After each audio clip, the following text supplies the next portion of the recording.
Hey guys, and welcome back to the Nerdattude Movie Podcast. Uh,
I'm here with Matt and Alex. I don't know when I point that way.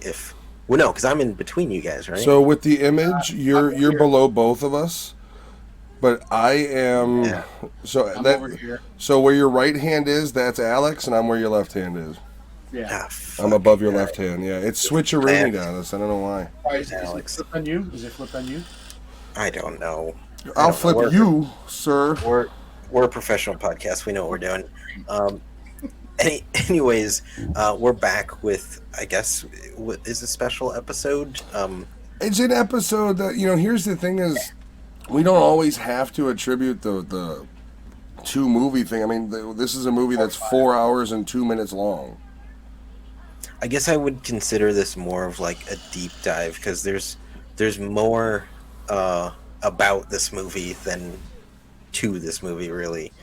So the movie we're reviewing is Zack Snyder's Justice League, which is the actual title instead of the Snyder Cut. Yeah. But before we jump into that, I guess we can do the usual. Besides the 18 hours you guys spent watching this, is there anything cool you guys have been up to within the week? Well, you see, my cocaine take-in had to ramp up to finish the movie in the end. I felt like, what's his face, Simon Pegg from Run Fat Boy Run at the end, where it's just like, I guess the movie had like 3 fucking endings. That's true. Like, so every time you think you're like, oh, good movie. More. The epilogue had at least 4 parts, I think. Yeah, so, which, here's the thing, and this is why the movie itself is so anger-inducing, is just because it builds a universe that will never exist. But I don't know what the last movie I watched besides this was. Jen and I watched something over we've been watching, we just finished the Jackass movies, and I'm really excited to watch Bad Trip. We're going to watch that tomorrow. We've been watching a lot of dumb fucking comedies on our off time, just like hour and a half, put it on, giggle a little bit, and then Impractical Jokers, basically.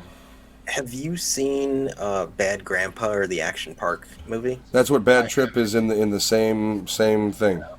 So it's a storyline with pranks. So it's Bad Grandpa's the same format. Okay. It's Yeah, very action point, same shit. Yeah. I've been dealing with a family emergency, so I haven't got to watch anything. But since I've been hanging out in hospitals, I read 4 Stephen King books. So that's what I've been doing. Hospitals in Maine. That's what he doesn't say. He's been hanging out in Maine a lot for some reason. Yeah, so. in Maine. And which books? Yep. Oh, for the fucking 3 people that are watching that are Stephen King fans. Shit. I like Stephen King, the author. I think he's a douche in real life, and I think his movie contributions suck. Every time he dabbles into politics in his books, it's like screeching nails on a chalkboard. It's like, stop. Yeah. Stop. Well, see, because it doesn't take a perspective. Like, the problem, where Tom Clancy can be political and still be Tom Clancy, is he could take the perspective of a military investigator or a soldier or whoever he's writing about. Like, where is there room for... What's that? With Clancy, it's what's happening at the time. Yeah, like, where is there room in a Stephen King novel for politics where it actually makes sense? Yeah. It's horror. Yeah, no, yeah, I don't. Every time I still love Salem's Lot. It's a good book. It is a good book. Every time I do get to a spot like that in a Stephen King book, though, I kind of just like, it's honestly so annoying that I kind of just like, all right, next page. Like, Forward the best you can. I synced it. What were the books you read though? Oh, If It Bleeds, a new book called Later, Colorado Kid, and Joyland. I read stupidly fast. So before is that a medical term? Stupidly fast. Stupidly fast, yeah. Before my son was born, like I can go through books super quick. Now it's a bit harder, but I too read fast. 4 books in like 3 days. Yeah, okay. I don't know if I'm that fast. I'm still struggling on one fucking book that I bought last year when the pandemic started. It's got pictures. I could read, depending on how big it is, a book a day. If it's a fat one, not so much. I'm still trying to finish the last podcast fucking book, and I'm dude. The last book I actually had time to read was Anthony Cumia's book. I read Mike Tyson's biography, which if you haven't read that, it's a really good fucking book. Speaking of Mike Tyson, Jamie Foxx is going to play Mike Tyson in the fucking... What have you ever seen the photos that they had? There was photos that came out a couple months ago, and Jamie Foxx was fucking jacked when they were filming that thing. It was supposed to be a movie, and now it's like a miniseries. Mike Tyson. Oh, and his body was like, he looked like Tyson. And Tyson was saying, this is the one I back. Yeah, this is my. Well, this is the one I back. Well, I mean, the one I'm going to talk about right here. This is my life. That's the one we're gonna watch. That's my favorite. I'm a pigeon. Don't make fun of me. I'm gonna punch your fucking head out. Well, that was didn't Jamie Foxx showed up at my door? By the way, didn't I would fucking shit my fucking self if he showed up at my door. I mean, I would be like kind of starstruck. I'd be like, holy shit, it's Mike Tyson. Like, can I have a fucking autograph? You made fun of me. You want to do an interview for the podcast? I have weed. I'll lure you in. He's like, I got my own weed. I have a fucking farm. It's like, I get it. All right. I have a fucking farm. I got a whole farm. I go in the backyard. I got my fucking weed. It's like Gladiator. My hands are in the fucking weeds, but it's weed. But no, like, and it's impressive because Jamie Foxx is in his 40s. I think he's close to 50. Yeah. And he's gotten in that shape that Tyson was in his 20s. So, I mean, thank God for HGH and steroids in Hollywood. Personal trainers. But yeah, we are here doing the Snyder Cut. This is Snyder Cut.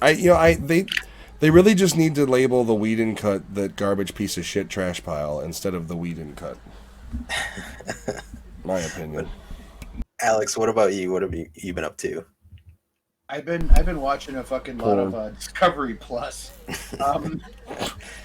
It's the best fucking $6.99 I've spent in a while. I can't get enough of pandemic porn. I've been watching Alaskan Bush People. That sounds like porn.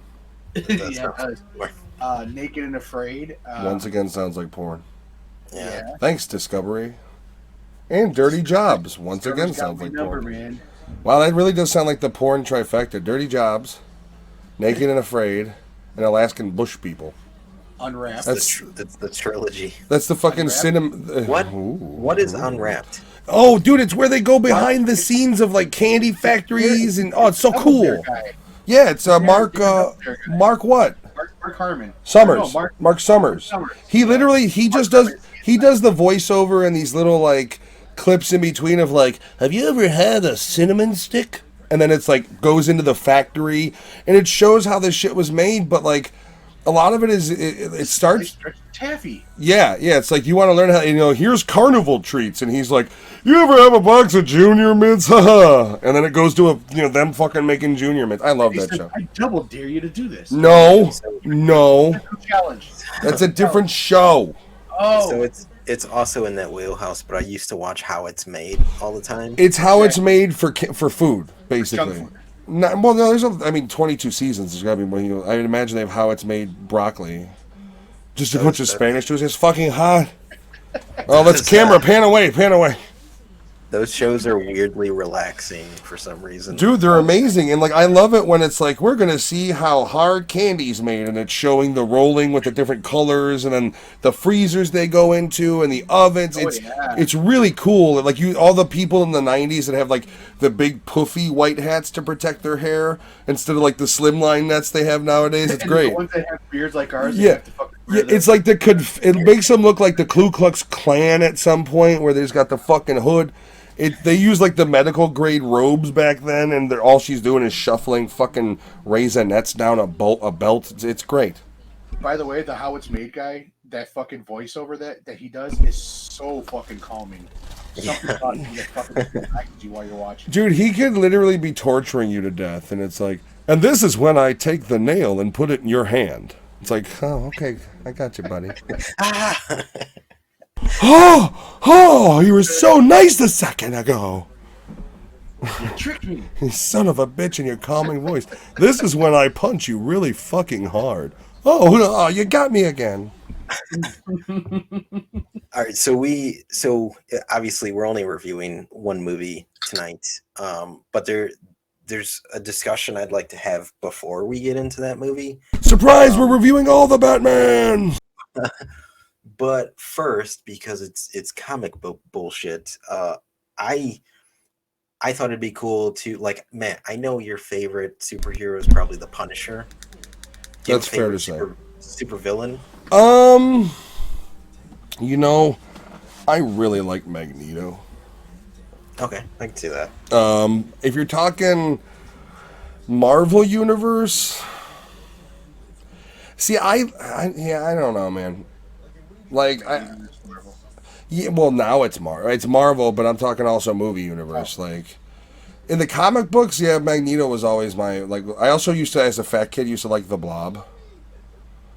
But yeah, no, Magneto's probably my favorite villain. I mean, but once again, it's different spectrums. Like, when you're talking about X-Men and the Mutants, Wolverine's my favorite guy there. So it's like, depending on what series you're talking about, I'll have favorites. And there's also some characters that I look at more villainous than others. Maybe I'm just evil, but some characters in comics, I'm like, I understand where he's coming from. Like, I get it, buddy. I mean, no problem. Understandable. Alex, what about you? I honestly have no idea what your favorite superhero is. Oh, superheroes? I don't know. Over the years, just from watching Chuck Norris the shows and shit, Flash has become like one of the things I like. But it's everybody says all the CW stuff. I tune out the fucking love life shit about it. But I like the Flash. I like the Arrow universe.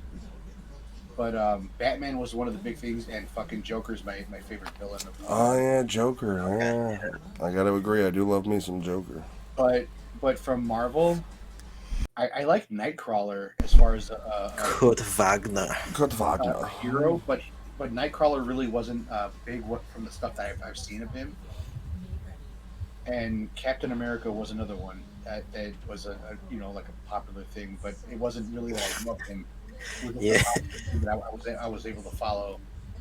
Man, I was gonna make a Nazi joke and assume that your favorite supervillain was the Red Skull, but damn, that was a missed opportunity. Look at my hair, isn't? My hair. It's not as blonde as you think. What's that? Not as blonde as you think. No, dude, they would look at me like, "What is this asshole?" Like, you're not Aryan. His beard is too dark. Shaves the beard. So mine are from DC and Marvel, and they're sort of similar. Favorite superhero is Batman, of course. Supervillain is Doctor Doom.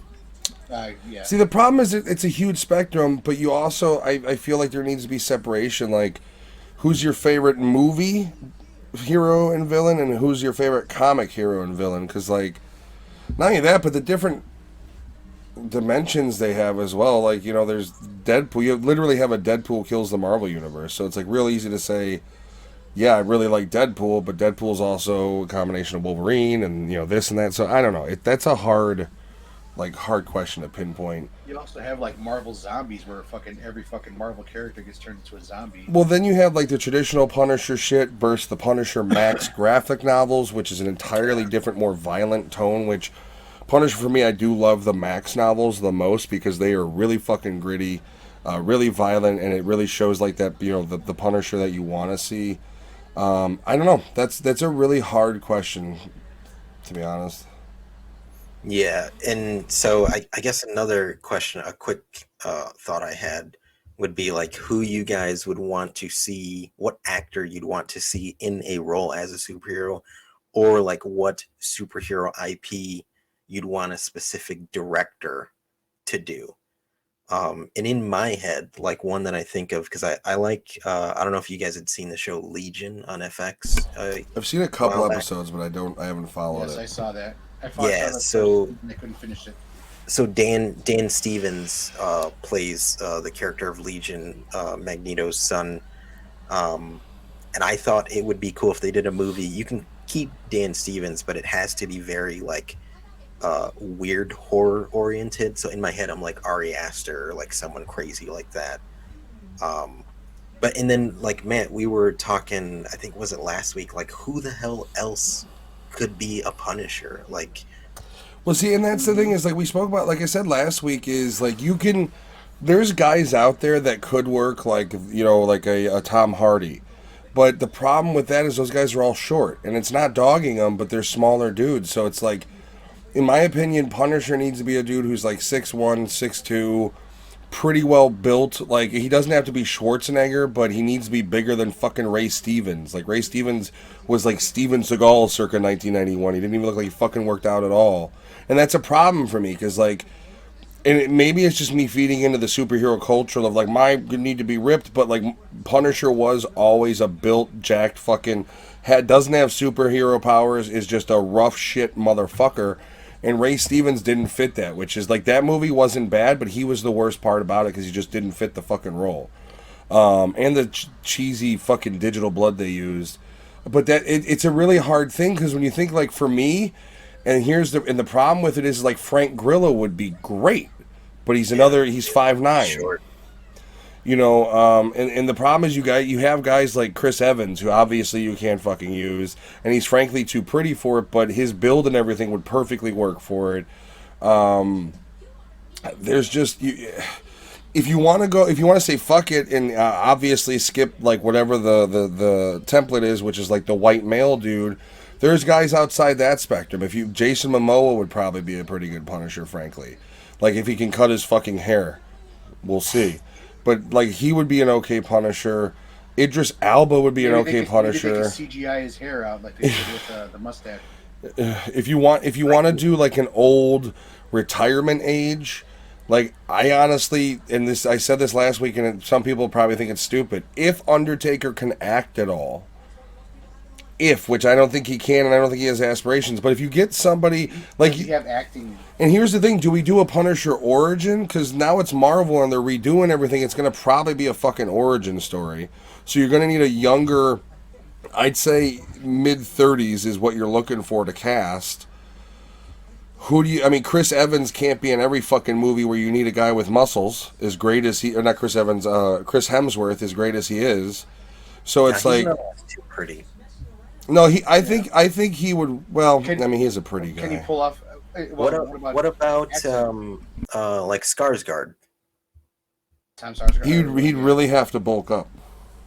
Like he's in great shape, but Joel Kinnaman, I think might be a good Punisher. He's got the build. I like him as an actor. He can do badass. He actually looks a little bit like Dolph Lundgren, which is the first Punisher in the movie universe. I'd be okay with him. Punisher in the Warzone movie. Ray Stevens. Oh, that was recent. Okay. Yeah. Which his most famous role prior to that was on the TV show Rome. It's. Oddly enough, Hugh Jackman when he was in the Wolverine. But he's very short. Actually, Hugh Jackman when he was in Days of Future Past, because you could see his age had come to him, so his build was real thick. But once again, Hugh Jackman can't be in everything. A lot. He's short too, though, isn't he? I think he's like 5'10" or 11. He's taller than the other ones are. But what about if he bulked up more, Vinnie Jones?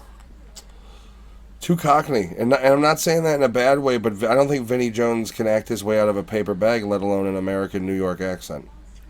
That's pretty spot on, actually. I like Vinnie Jones, I do, but he plays a great soccer hooligan or British mobster. Other than that, you can't understand what the fuck he's saying.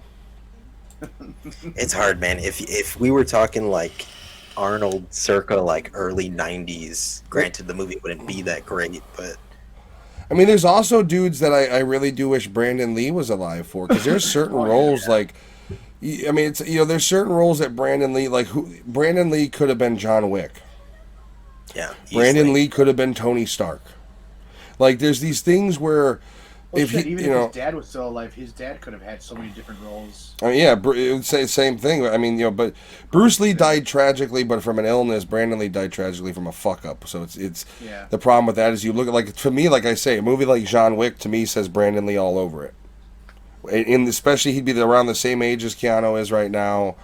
It's that sort of thing. So it's just like it's really fucking hard because right now, and maybe that's kind of what Hollywood's missing, is we've gone so far against masculinity that we've got kind of a void of big tough guy heroes like Chris Hemsworth and the fucking Rock can't be in every action movie.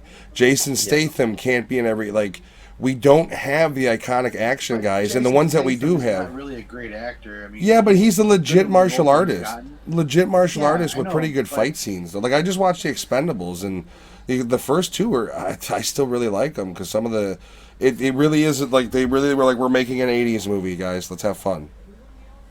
But it was Jason Statham. Every movie that Jason Statham has been in, it's Jason Statham playing Jason Statham. Well, that's Just The like we Rock said too. Yeah, The Rock and The Rock's the same way. I mean, Nicolas Cage and fucking every fucking yeah. fucking guy. I mean, but that's the thing is like even with that, I would be okay with that, but I want more of those personas. Like they kind of tried to set up Liam Hemsworth as kind of, but then he went more dramatic, and then so there's not a whole lot of what you would call quote unquote tough guys in Hollywood right now doing movies, which is like for an action fan, like Tom Cruise is sadly a tough guy now. Because the motherfucker's like 70 years old, he's ripped, and he's still doing crazy stunts. Like I he's think got, he's 80. I think he's 80. he's got the biggest balls out of him and Jackie Chan. Literally, are top fucking spot for what they'll do to film a scene. Frankly, I mean, look, Jackie Chan will break every fucking bone in his body to Yeah, make the fucking dude. scene. well, they look, in He's dedicated. hell, even if you look at his stuff now, like he said he doesn't want to do the kung fu shit. He wants to do serious movies. Have either of you guys watched The Foreigner? It's awesome. He literally plays a Chinese guy, and his daughter gets killed in a suicide bombing, and he basically goes to investigate, and you find out he's former special ops and like also for the Chinese military and all sorts of shit. And it's basically Jackie Chan's version of Taken, except it's not I him. was just about to ask. Yeah, you that. it's not, but it's not him. It's rougher because it's not him looking for the daughter. It's looking for revenge. And like, there's fight scenes in there, but he's also got a ridiculous. he's also got a really cool like gun shootout scene in there. It's a cool movie. It's got Pierce Brosnan in it. Check it out. It's a weird he movie. actually uses guns in the movie, or Yeah. because he does his best to stay away. He likes to use the guns, but in a more defensive. But offensive way. now So he he's actually shoots a gun. yeah, he's going Okay. he's going from he's even talked about he wants to get away from the goofy kung fu shit and wants to do serious movies. Well, he's getting fucking old. Well, even with that, I mean, And I'm sure a lot of his bones are fucking screaming. you mean to tell me audiences wouldn't watch Shanghai fucking 3? 95. They wouldn't watch Rush Hour 4. I mean, the thing about it is if Jackie Chan wanted to make millions in Hollywood once theaters and everything are open again, he would just have to sell out a little bit and do fucking new movies for the franchises people love, and they would flock to the fucking theaters. But it's not what he wants. He wants to be taken as a serious actor. I respect it. I don't respect his views on Hong Kong, but I respect that. To get political, he's got a very backwards, he's very anti-Hong Kong, very pro-mainland China view. Basically anti-freedom of those people. Which caused him lots of backlash, where in like Hong Kong, he's severely fucking hated. I did not know that. Yeah, which sucks because I like Jackie Chan, but I mean, also it's like everybody wants to throw stones, but it's like he literally grew up in fucking rural China during communist regime, like that's all he's ever really known, so of course he's gonna, you know what I mean? I understand that point of view, I just don't agree with it. Or Alex, do you have a perfect role or director? No, I can't think of anything. Well, James Cameron, The Punisher. Dude, I could see Cameron doing a Punisher movie. no. Dude, it basically True Lies on steroids. I can't think of anything. The only thing I would like to see though is fucking.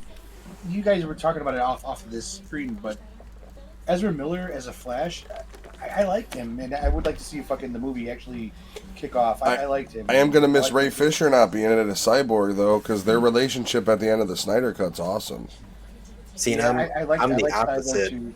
of Alex. I do not like Ezra Miller as the Flash, but I'd be interested to see what they do with the character instead of him just being comic relief. Yeah, But he wasn't. He wasn't the whole plucky thing though. He was actually good in it because he had his moments where there were serious times, but then there was that little bit of that comic relief that came up out of it. also, I just want to say, like, you saved the world, and, like, rather than putting up a pardon for your father, it just shows that you got a job. Yeah. Like, you couldn't have been like, by the way, you know that motherfucker that was destroying some shit that we stopped, me included? Yeah, I got a father up in prison. I'd like him out now. And, like, talk to fucking Bruce Wayne. Like, yeah, Bruce, why did Bruce Wayne help like Bruce out? Wayne in 3 hours will relook at all the evidence and be like, he didn't do it with his fucking He would have blocked synthesized the voice. fucking prison. You know, it's like his voice was just like, he's not guilty. Like, you know, like I loved his. You know what's fucked up though? Prison. Is his voice in this movie and Batman vs Superman is very similar to what they did to Mr. Freeze in the Schumacher movies, and people hated that. So I can kind of understand why they wouldn't like that in this, but I thought the distorted voice was awesome. But I think because of Arnold's voice, I think that's what changed it. Well, basically his voice as Mr. Freeze was the same thing as Turbo Man once he got the helmet put on. But Arnold's voice is distinctive using that whatever reverb, whatever. It's going to be a freeze. Ben Affleck's voice being different, it has a different sound. Yeah, because Bruce Wayne's clearly a smoker. Like, I don't think he ever got above like 4 decibels in that entire movie. So I guess, but before I jump into like my before I catch, if you're listening to this or watching it, before I catch you up to speed on how we got the Snyder Cut, another question I have for you guys that I know me and Matt have opinions on is like, we obviously all came up on comic movies before the MCU happened, like, you know, Blade, the early Punisher movies, X-Men before it became like, you know, a big thing in the MCU. When X-Men 1 came out, nobody gave a shit about that movie. Exactly. So like, I owned the very first Incredible Hulk on fucking TV. I saw the first Ferrigno. Lou Ferrigno. I Thor. saw the fucking X-Men movie opening weekend when it came out. I think it was 2000. Yeah. Yeah. Which I guess, since seeing like from where it was to where it is now, where Matt and I kind of feel like I feel like it's a little played out now.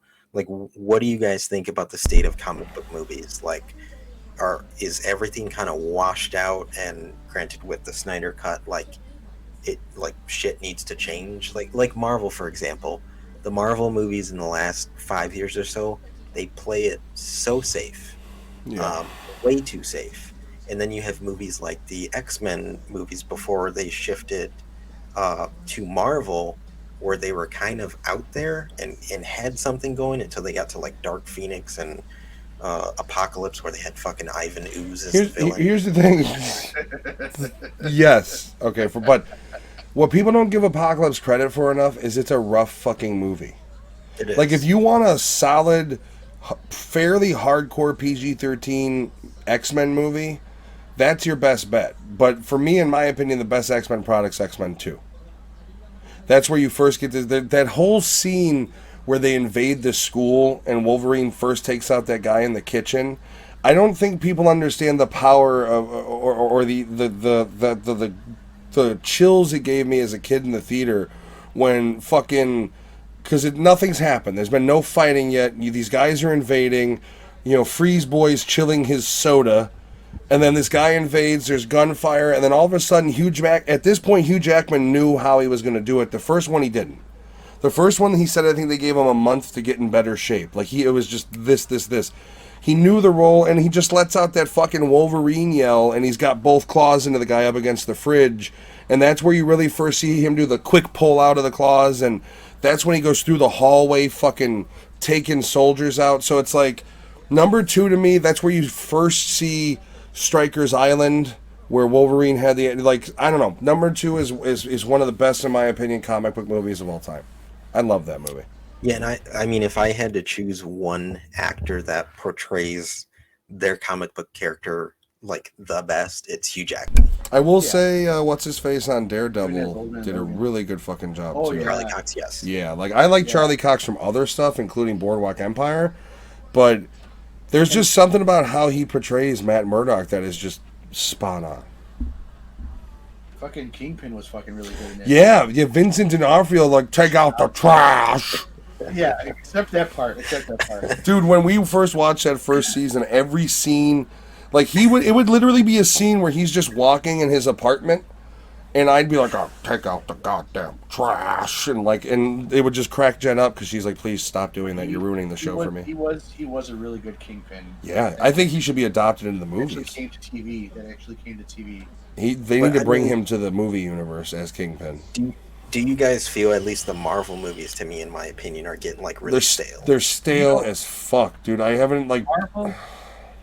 Marvel and DC. I'm sorry to cut you off, man, but Marvel and DC. What I'm getting tired of out of all of those is they keep repeating the fucking lines.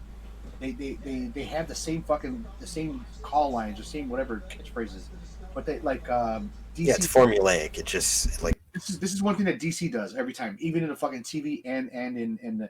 I get it. That's the words they say. I get it. I understand. Well, I'm tired of fucking hearing those lines. well, it makes it Exact lines. it makes it even worse when you have movies like Deadpool who are openly calling that shit out, and they're wildly successful, and then Marvel still does the same shit. Like for one thing, one of the biggest problems I have with Marvel may not even be Marvel's fault at all. It is the fucking hype that is generated about those movies. This is my opinion is not a wild thing. Black Panther is overrated as fuck. The movie was okay. It lacked action sequences. It was beautifully shot, not Oscar worthy. Wonder Woman, okay, lacked action sequences, not Oscar worthy. Like the idea that with like the people are, maybe this is just me as a fucking asshole, but the idea that people are sitting in a movie theater and crying because portals opened with these superheroes befuddles me. I don't get it. I don't get that level of dedication to made up fucking characters. It would be like if I sat there and watched Terminator 2, and as his thumb sank into the molten fucking steel, I had tears running down my face. And then when the credits rolled, after Sarah Connor does her spiel, I stood up and clapped like a fucking seal. Like, it is so weird to me. I watched fucking Star Wars with family. the Star War. Family member at the time that dressed up as Darth Maul, and he cried when the twins were given to, the different people, and he was dressed up and so yeah, he actually cried during the movie. Well, he wasn't a direct family member, but he was married to. Well, see, here's the thing: is I'm not against people being. Weird. I'm not against emotions in movies. I think if you're having an emotional connection to a movie, the movie's done a great job. I'm not made of steel. Put on Up. The first 10 wrecks me. I'm one of those people like not making me cry. Fucking allergies. But Toy Story did it to me. I see. I don't get it from Toy. I got it. I get it from Up. The one where they're about to put all the animal or stuffed animals in the incinerator, Oh, and they all start grabbing. some sections of Way Wall-E. to bring us down, Alex. God. I mean, don't ever watch The Good Dinosaur. If you haven't watched it, I've never don't. seen that. It is, dude. The fucking never dinosaur, the dinosaur character has PTSD throughout the movie. Really? His fucking dad dies at the beginning of the movie, right? Shit. Thank you, Pixar. And then throughout the rest of the movie, he has flashbacks that are in black and white and start with lightning and thunder to where he just flashbacks to his father going into the river that consumes and kills him. Like throughout the movie, he has these. Like, I don't know what fucking writer at Pixar is behind this, but I want them to get a therapist. Like, from me to you, talk to somebody, because it's clearly coming out in your. I can't watch a Pixar movie without 7 levels of fucking depression at this point hitting me before I get to the funny stuff. It took 20 minutes, 10 minutes of the intro of Up, 10 minutes to dry my tears to start enjoying the fucking movie. Isn't that what Disney's all about though? Like, What's that? Sorry. Isn't that what Disney does too though? Is like the reason why a lot of the moms are dead or something is because Walt Disney's mom Because he actually hated the Jews. Yeah, it's all because he hated mean, the Jews. mom died because he had somebody come fix their chimney or whatever, and she died because of carbonation. Is that a true story?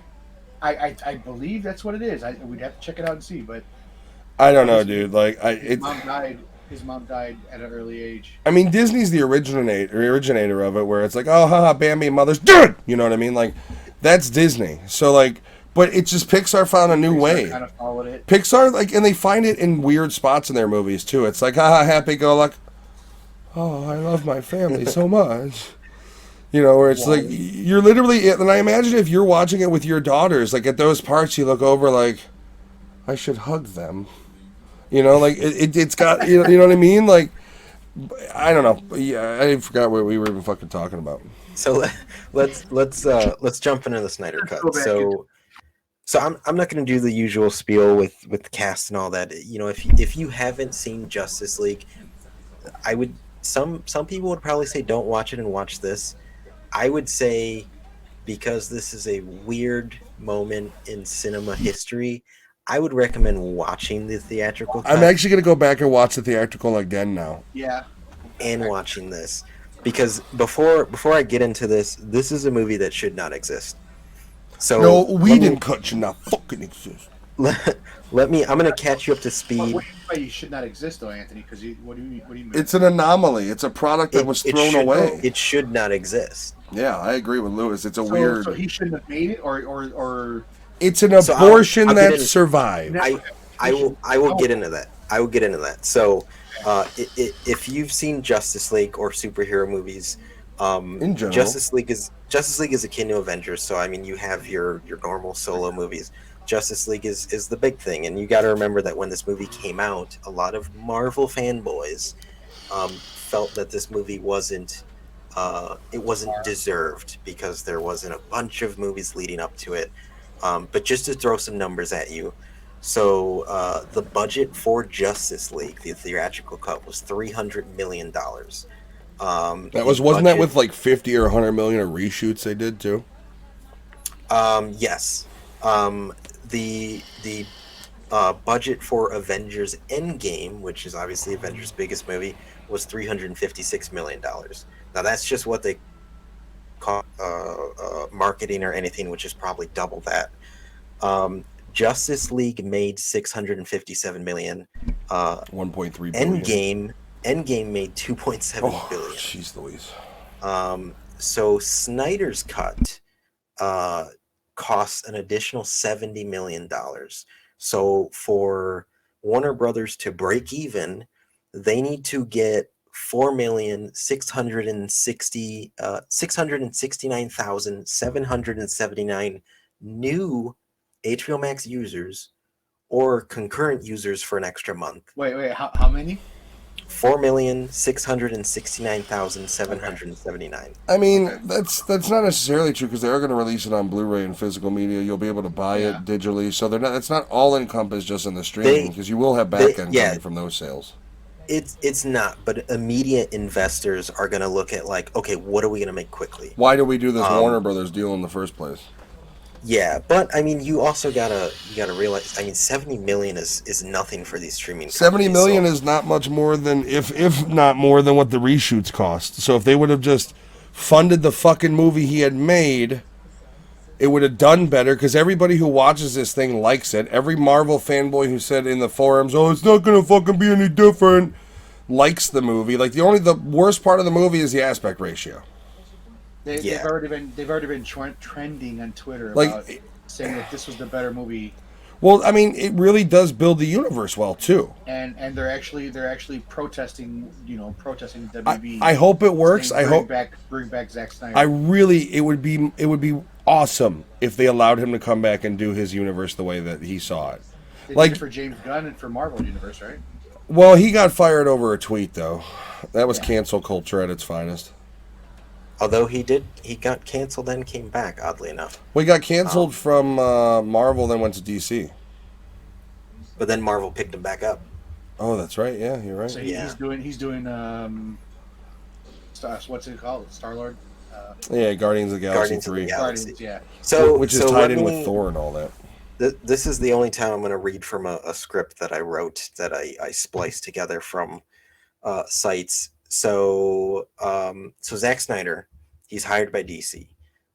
He's essentially DC hired him as like the Kevin Feige of the DCEU. So following the release of Man of Steel, he outlined the DCEU. It was going to be a 5-film arc. It was going to be Man of Steel, Batman vs Superman, and Justice League was going to be a trilogy. So Snyder's original vision was to have Batman v Superman be the darkest in the franchise, which is why, it was pretty fucking dark.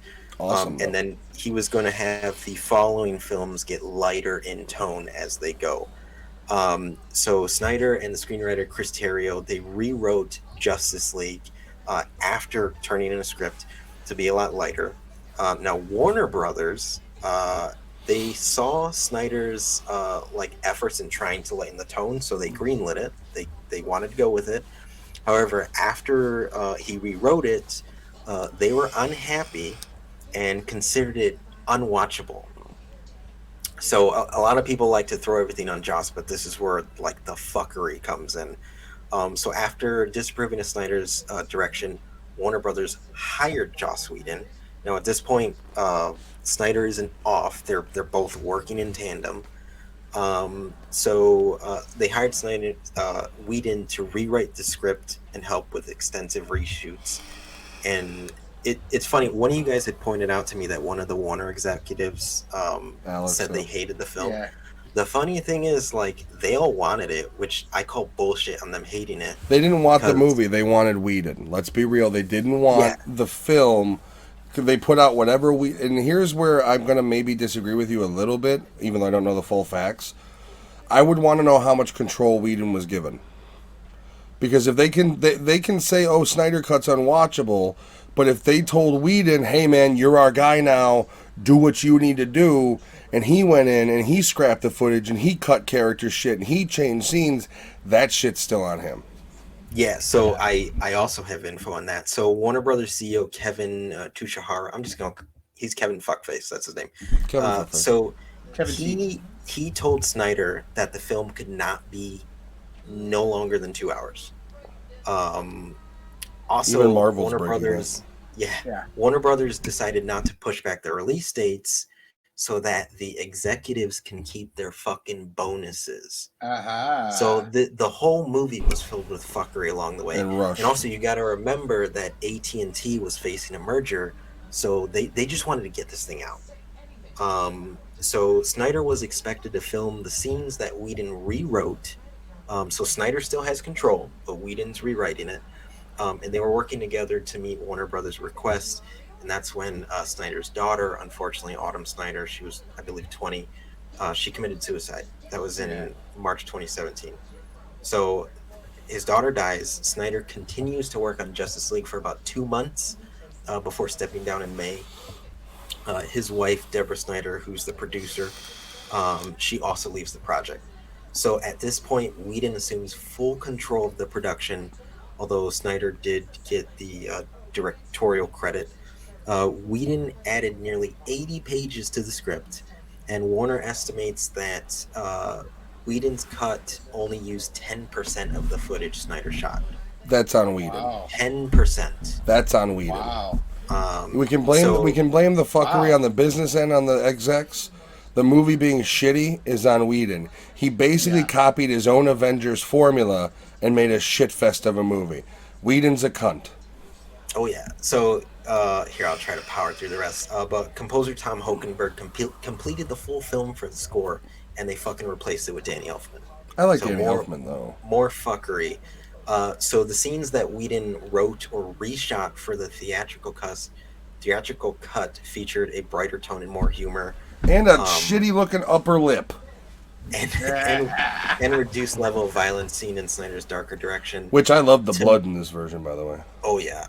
To meet the mandated runtime, more than 90 minutes of Snyder's footage was removed. but the results still adhered to the basic outline of the story. While the initial cut was poorly received by test audiences, 90 minutes of footage removed, yet basic story remains intact. That's not possible. Yeah, it's yeah. not. Although at this point with test audiences, they were screening about as high as Wonder Woman, so Warner Brothers was like, "Fuck it, we're just gonna roll with it." Yeah, Wonder Woman the mediocre. So, though Snyder was initially open to Whedon rewriting the script, he became resistant because the studio gave Whedon more directing privileges as he and his family were dealing with Autumn's death. Snyder did not challenge it. So, at this point, Snyder is half in the door, and the studio is pretty much like, no, it's his now. Um, so, Snyder, obviously, Justice League comes out, it gets panned. He got Conan Now- O'Brien. Yeah. Exactly. So now this is Yeah. the last bit regarding the actual Snyder cut. So W Warner A Brothers, N B C. Warner Brothers approached Snyder to release his cut unfinished as he had left it, but Snyder told him no, like he didn't want to do it. He said either he'll come back to do it if he can finish it using the footage he had shot, or not at all. So this led Warner to take some months before figuring out that Snyder wanted to give the audience what they desired. Snyder's invited Warner Bros. To their home to view the Snyder Cut, presented ideas which included potentially releasing the cut in episodes, which it was supposed to release in episodes, but Warner Brothers at this point was like, fuck it, just release the whole thing. Now, they did shoot additional footage. He only shot 4 to 5 minutes of additional footage, so everything else is shit that was in his film. So I mean that's my whole spiel. It's pretty good use. Yeah. So I guess we can jump into it. I'm done fucking ranting. My initial thoughts is like, this is exactly what happens when a studio gets the fuck out of the way, which I think should be for every movie. If I'm watching a screenplay that was adapted by a director, even if I hate it, I want to see their work. Unless it's payback. Director's cut suck dick. Yeah. And I couldn't help but watch this movie thinking, like, in a weird way, this movie it's fucked up, but it's closure for him. Like, his daughter killed herself. He got to watch his dream project be kind of taken away from him.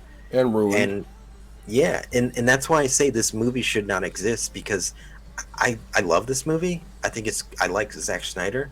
If I was him, I would have told them to go fuck themselves. I would have been done with DC. I would have been gone. And he claims he hasn't seen the Whedon cut. I find that hard to believe. I think he probably has. Well, that article I sent you guys alone says that he was showing his own Snyder cut that he had already ready to go. He was showing it to his friends that came over to his house. He was letting them see it. I mean, so he must have seen it at some point. It's just a fucking... There's some interesting choices Snyder makes in it. Like, the scene in the theatrical cut where Batman has the vision of Barry Allen soup. They don't do that in this one, but they reference it. Batman talks about it, how he had this dream. Obviously, we'll just go over kind of, if you guys are okay with it, some of the differences as far as stuff that, like, fan service shit. Obviously, the Joker's in it, but it's for a few minutes, and it's during the nightmare dream sequence. Lots more action in this one. There are a lot more action scenes. It's rated R, it literally starts out with the ending of Batman vs. Superman, except this time it's fully rated R, and Superman's got a huge bloody hole out of him, and what I found really cool was the screams, basically setting off the cubes. It's definitely a way darker take on it, but it's more respectable. Like, for instance, Wonder Woman's first real battle, which is in the museum or whatever it is with the school children, and she just fucks everybody up. She's so much more respectful in that. That scene was badass, but the only thing that took me out of it that made me kind of chuckle. I know what it's going to be. The way she's zooming across fucking So here's the thing. I want to make this clear, and this is my opinion. I don't speak for you guys, but people bitching about the slow-mo. My hair's all fucked. Besides one scene, in my opinion, shut the fuck up. The scene with Lois Lane in the slow-mo walking down the street, cut it. But even if you can even take the Aquaman walking to the pier. However, I thought that was kind of sexy Aquaman. Yeah, I thought that was kind of the one where cinematically he cool. threw the fucking bottle down and yeah. breaks glass. You can like get care about the environment. that's overkill, but a lot of like where he pollutes the ocean and he's Aquaman. Yeah, he pollutes the ocean with fucking broken glass. A lot of the and then slow. He throws his clothes, sheds his skin like a snake. Like a lot of the slow mo was given to Barry Allen. There was the excessive scenes, which in my opinion the biggest excessive scenes were the Aquaman cologne ad and the Lois Lane scene. So that's like someone bitching about something Michael Bay does in his films, though. Like Michael Bay had an explosion in the background. You're gonna get that. You're gonna get Tarantino the way he styled, like putting feet inside. Yeah. Well, I wasn't gonna do that, but no, you're gonna get a director's flavor with a movie. So I don't understand why. That's just someone not liking Snyder's way of doing a certain. Yeah, they don't like that. Or they're finding anything they can to bitch about. Or it's like, the movie's okay if it wasn't for all the slow mo. It's like, okay, I was perfectly fine with all the slow mo. There wasn't. Yeah, I mean, there's a good amount of it, and like I said, the only two scenes that I found it to be anywhere near excessive was Aquaman's pier scene and the Lois Lane scene. Other than that, it's used to demonstrate super speed, or it's used in a cinematic of like a shell casing comes back from Batman, but then it's or Aquaman slow-mo throws it and then it speeds up to real time. Like, I didn't mind it at all, but once again, I am a Snyder fan. I do like the way he does his movies. I even like the movies that other people don't like. I do like him as a director. And I thought what he did, when you watch this, it's infuriating because, there's a couple problems. I mean, how you said this movie shouldn't exist, and I agree because it really puts WB in the DC universe in such a fucking hole. Because you have a movie that really builds out an entire universe. Like the epilogue had like 4 fucking parts establishing each person's storyline coming up. They established Darkseid's going to be the villain in Batman or in Superman Man of Steel 2, and that's going to connect into Batman, and then you'll have Lex Luger and Deathstroke, and so it connects all of those, but not only that, but it's a damn good product.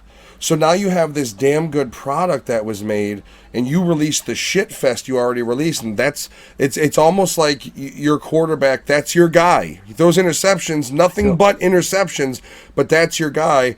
This guy over here gets thrown in kind of like, go ahead and fucking play, we're already losing, and he wins the game. So it's like, they're in a hard spot here of what the hell they're supposed to do. I don't know how you would know.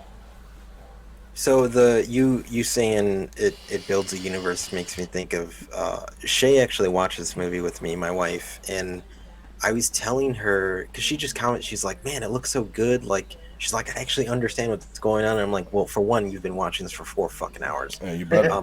But 2, I remember seeing the first Avengers movie, and which at the time I remember the movie was awesome. Still is an awesome movie. Yeah. Well, and for those who didn't see it in theaters or too young, like you saw that movie and in your head you're like, I've seen these movies leading up to this, and it just felt cool because you saw this payoff of this momentum. Well, not only that, but Avengers came at a time when action movies started to lose the spectacle. So you have action movies kind of staying kind of monotonous, and then out of nowhere you have an all-on assault in New York City with aliens and androids and Iron Man, and seeing it on the big when we saw it in theaters and you saw Hulk leap from building to building. It was like, I haven't seen a movie like this that fucked with my sensories like this movie has in such a long time, that it was novel. And then you fast forward to now and it's like, they've realized they got to be more serious, but they can't go too dark. So it's like, we're gonna be. Look at Spider-Man. Like, how much peril can Spider-Man get in and still survive and come out on top? Like, you killed off Tony Stark, but now you got guys who are aging out. Captain America no longer exists. So it's like, in my opinion, I know Marvel has this big fucking plan, but it's like, I'm like you were saying earlier, Lewis. I'm tired of them. They're no longer the spectacle they were. And now it's, to me, even though they're good films, are overblown. Like, people have taken the comic book movie market and made it like cinematic achievement. And it's like, when you can get Iron Man's head from stopping to look like it's floating, we'll talk about cinematic achievement. But you can't even get the CGI right on that right now. It's a good movie. It's not great cinema, to kind of quote Martin Scorsese. That's the weird thing about my comparison to Avengers and Justice League is watching Justice League, the 4 hour Snyder cut. I felt like it was done well enough and drawn out so I could see enough to where I felt like I was watching a movie that 6 movies led up to it, and they didn't exist. Like I felt like I was watching something that was epic, like the Avengers when I first saw it, and with just the way Snyder pulled together all the characters and letting a fucking action movie breathe as opposed to just being nonstop. I was like, oh my god, I felt like I watched all these movies that led up to this that don't exist. What it is we were all tired of the fucking Marvel universe. Well, this was finally DC fucking coming up and doing something. Yeah, but the problem is this isn't DC doing anything, because this is Snyder's doing. Like DC's know, format is. I'm saying it's DC, because we're all tired of Marvel as a whole. Look what they're doing to the franchises we love. Look at Blade. PG-13 centered around his fucking daughter. Are you kidding me? I'm saying. It's all owned by one person now. It's all owned by one company. It's. But I mean, love it or hate it, their flavor of their paint by numbers works for them, and that's the weird thing. That's the worst part about it. It is. There's so many people that fucking flock to that. Go to any fucking convention, man. You have not been to any conventions. No, I've seen footage though. I know what they're like. So Lewis and I have, I'm fucking bounced back and forth to your name. Anthony and I have been into every fucking convention. I'm Lewis. I'm Anthony. Yeah, so we've been to C2E2, and like everybody there is fucking mainly fucking either Deadpool or Wolverine that walks around that place. You know what I mean? So it's a fucking massive Marvel fucking thing. Yeah, I mean they obviously own the market, but I mean, and the problem with a movie like Justice League is, and here's my opinion: Zack Snyder handles female heroes better than Marvel ever has. Like, yeah, he took the Amazonians and turned them into the 300 Spartans, all of them. Like, he gives more respect to female superheroes than Marvel does in any. And I don't want to hear about Black Widow. Like, if you want to see, like, look at Snyder's version of Wonder Woman. Had Snyder directed Wonder Woman 1, I'd like that fucking movie way more than I do, because he would have given her the respect of her power. That's the thing, is Marvel doesn't respect power anymore. They've got so many fucking superheroes that they can throw on screen at you and you're supposed to just be with glee because they threw glitter in your face, that they're not individual anymore. They're all kind of like, okay, you can do this and you can do this. At least in this movie, like you had what, 3 different scenes that demonstrated each of their strengths. I mean, they took on what's his face twice. The group of them did without Superman, which you didn't see in the first movie. Yeah. So it's like, I do appreciate. I'm sorry to cut you off, but Steppenwolf, his proportion as far as his arms was kind of pissing me off though. He was way more awesome in this than he was in the original. I mean, when he wiped out the Amazonians, like, holy fuck. Yes, if you see a comparison. His proportion, though, they use a human form in the first one, but in this one, his arms were just a little too long. It made him seem a little weird to me. Oh, you're muted, Matt. You guys don't know nothing about arms. Here's the biggest waste of the entire. They were too long. They were too long. This is the real travesty for. I gotta click. For whose arms got wasted. This was J.K. Simmons when he got into shape to be Commissioner Gordon, when he got jacked as shit. He looks like a pillow that was stuffed. He got ripped, and it went to nothing. Went to nothing. What happened to his beard? Well, the guy can shave. He's not he doesn't have a beard as Commissioner Gordon. So one thing I liked about this movie was the color correction. Yeah. Oh my god, the end scene for the theatrical cut looks like a coloring book that you purchase at the store for your kids. Or was I wrong? Are you muted, Matt? What'd you say, Alex? First off, you asked something.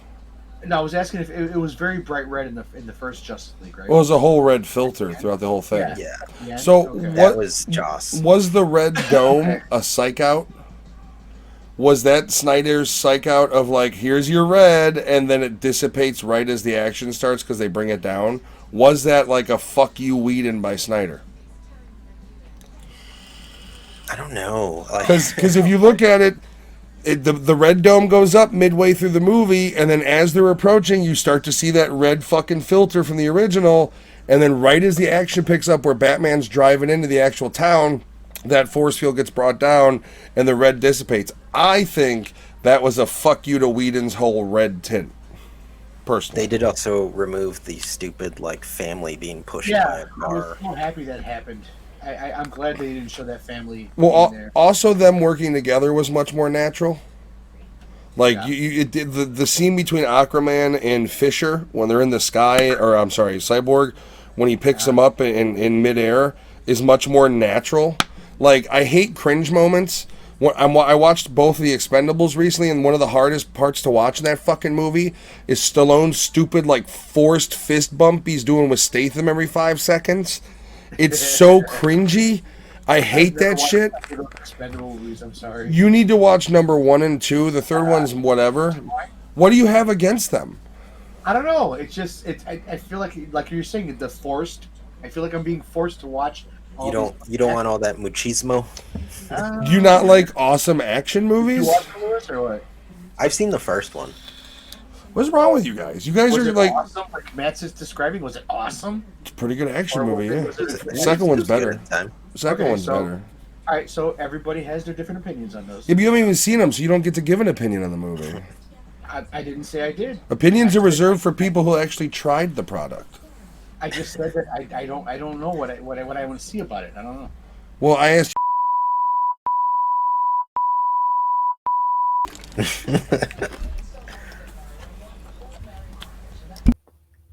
So Justice League. Justice League. So I, while watching this, although I was enjoying it, I can understand why the studio made cuts. I can understand why the studio made quite a few. Not necessarily the studio. Obviously, Joss made the cuts, but I can understand why the studio obviously didn't want this to run 2 hours, and 2, didn't want a lot of Snyder's decisions, whether they were for better or worse.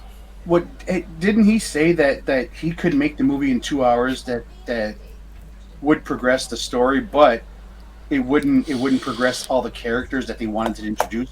There was 6 characters and like 2 villains. Well, so going back to my thought of like watching this cut felt like I watched 5 movies before. This movie couldn't work. This movie never would have worked. The theatrical cut never would have worked. You got to factor like Marvel fanboys had seen these universe 10 movie arcs, and DC was like, here's Justice League. So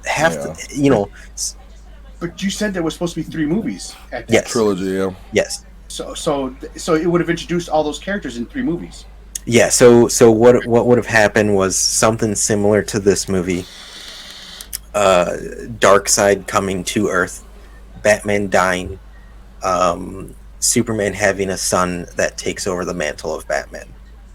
No, in that. in the second movie, you would have seen Joker killing and torturing Robin. That storyline would have been explored.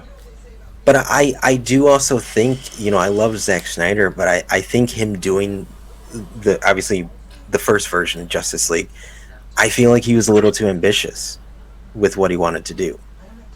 I mean, here's the thing, like, I don't know, man.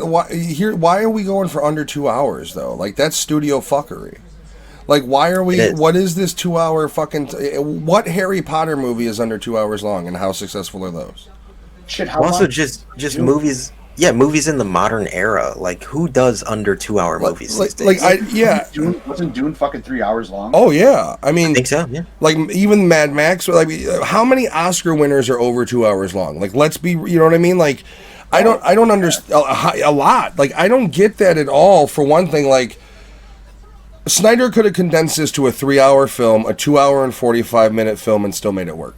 I think what it is because it's an action movie. But Joss Whedon's version had shit for action. This one has what did it have, like 2 scenes of action in Whedon's cut? I think the one battle they show with what's his face, Hornhead, and then and then the end battle are like the only 2 action scenes you really get from the Whedon cut. Well, that's why I say that the theatrical cut was doomed to fail, because DC doesn't have the Marvel audience. DC's leaning towards a darker tone, which doesn't sell right with the paint by numbers Marvel fanboys.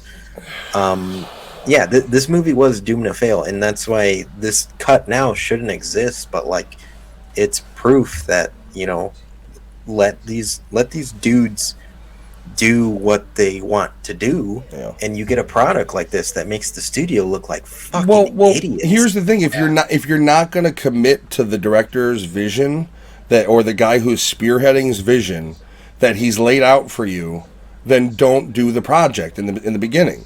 You know, it's one thing if like you let him do his thing and you were on board with, and you had his back the whole time, but you fucked him over at a time in his life where he just couldn't take that. His daughter killed herself, and he still worked for 2 months. And that whole time, I guarantee you, Whedon was getting more and more control of what was going on. And Snyder was basically like, "No, you go shoot this asshole." I like the stuff that Whedon has done, but I can guarantee you, he was a fucking snake. He knew what he was doing. Well, listen to the stories. I mean, here's the thing: for years, though, there have been people that have been like that fucking guy Whedon, and this is why, and this is a big thing. And it's come out in the last 2 years now. Well, the big thing for me is like, as far as Ray Fisher concerned, there's 2 points to be made about him. First off, you don't motherfuck your bosses on every social media, every interview platform you can, and expect to keep your job. You don't say, "I am never going to work with the head of this IP that I am currently employed by again." You lose your job there. That's on you. You want to speak up? Do it in the proper channels. Don't be on fucking social media and interviews saying, and also say what happened. Stop alluding. Say what happened. With that said, the fact that Cyborg's role in Whedon's cut, or in Snyder's cut, is so much more fleshed out, so much better done, to the point where I actually gave a shit about his character this time around, which I didn't in the theatrical version. That to me does kind of prove that Whedon maybe had some issues with the guy. When you look at how Cyborg in Snyder's cut is the centerpiece, he's needed to do he's needed for it all. In the theatrical cut, it was basically like, "Hey, fuck boy, go plug in." Like, that's a problem. That, to me, does kind of demonstrate that Whedon, with whatever control he had, did use it to minimize certain characters' roles.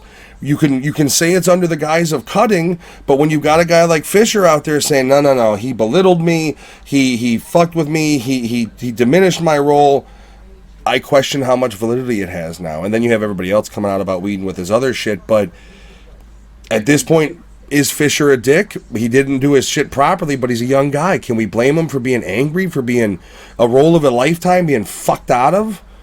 I don't know if I can.